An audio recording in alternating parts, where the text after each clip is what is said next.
טוב, הגיע לנו מחשב של דל היום. כמו שאתם רואים, שתי הצירים נשברו. בואו נראה מה נעשה איתו. דבר ראשון, קודם כל, מפרקים את הגב האחורי.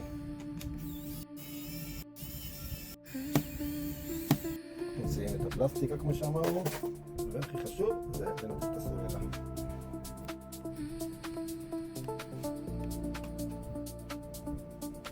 מנתקים את המסך לגמרי, שיהיה יותר נגיש וקל לעבוד על הציר שנשבר.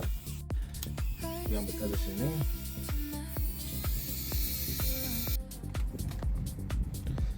שמים את המחשב עצמו בצד, ואז מתחילים לעבוד על הבשר עצמו. בואו נראה מה קרה לנו פה.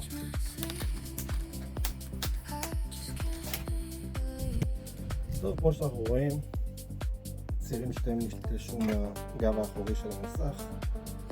אז יאללה, קדימה, בואו נטפל.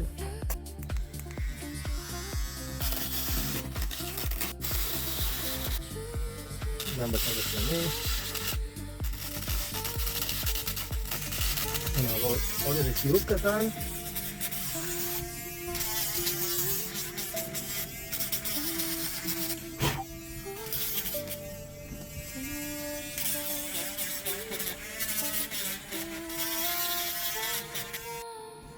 מה שאני עושה עכשיו זה תערובת של דבק אפוקסי, אני מערבב אותו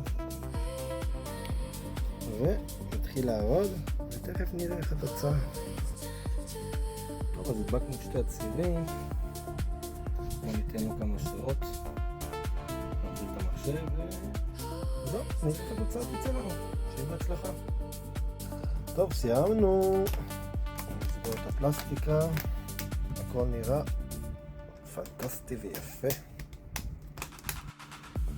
מה שנשאר, להחזיר את הדרגים של הציר.